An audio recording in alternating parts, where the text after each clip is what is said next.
Now, Stormwatch 12 weather with meteorologist Josh Culbreth. Welcome back to News Watch 12 midday. Right now you're taking a live clear look at Wairika. This view is coming courtesy of the Rain Rock Casino. Not even a cloud in the sky, and something just flew by. Was that a bird? Was that a bee? I don't know. Sunny and 76 right now in Wairika. We're seeing temperatures in inland spots mainly in the 70s, although we have surpassed 80 degrees now in Mount Shasta City. And then we're much cooler along the coast in Curry County, where we're seeing temperatures in the low 60s. Let's go ahead and put all of the smoke in motion a little bit later today, and we'll stop this right around 5 p.m. and there's just going to be some very light haze for portions of Siskiyou County and Klamath County and Lake County, but we should be completely void of smoke and haze in Jackson, Josephine, and Curry counties. And then late this evening, overnight into the early morning hours of Friday, we could see some more thick smoke from the bedrock fire flowing into northern Klamath County and eventually into Lake County. But all of that will disperse into the afternoon tomorrow. And once again, we'll just have some very light haze for Siskiyou County, Klamath County, and Lake County. And then clear skies again for Jackson, Josephine, and Curry counties. And then we'll watch another night with another bout of smoke from the bedrock fire flowing into Klamath and Lake counties. Here's your pool forecast for today for the Rogue Valley. And well, it's going to be a great day to be by the pool for sure, as we'll have high temperatures that'll be average for this time of the year.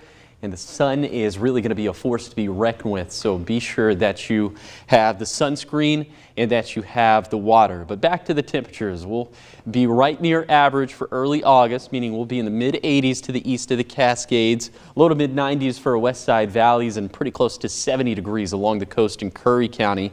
Winds today will gust out of the north along the coast, upwards of 30 miles per hour, and then out of the west and northwest for inland valleys and for areas to the east of the Cascades.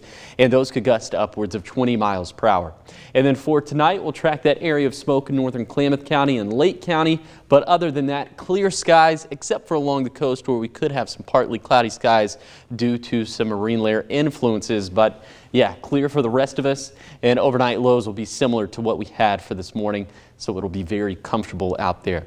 We have a couple different fairs going on over the next couple of days, one in Siskiyou County and the other one in Josephine County. So first we'll start off with Siskiyou County, and it's just going to be hot and dry for the rest of the duration of the fair, but the hottest weather holds off until Monday and Tuesday and Wednesday, where in the Rogue Valley we'll be a little bit closer to 110 as opposed to 100. So very dangerous heat, and it gets even more dangerous when you add in the thunderstorm chances that we could have in a Tuesday and Wednesday, mainly for Siskiyou, Klamath, and Lake counties. But that combination of hot weather, dry fuels, and lightning will promote extreme fire weather into Tuesday and Wednesday. For now, just for Siskiyou County, but we'll reevaluate this as we get more data. Here's the 7-day forecast for the coast. We'll see some pretty good air quality, just given that the flat fire is not really producing a whole lot in the way of smoke right now. For Siskiyou County, just some very light haze over the next couple of days, getting very hot over the weekend. And for the basin, we could even be into the mid-90s come time for next week. Tracking that threat for showers and thunderstorms into the Tuesday and Wednesday time frame. We'll, of course, track the same thing for the Cascades and maybe even a thunderstorm sneaking into the Rogue Valley. But the biggest deal, of course, will be the heat.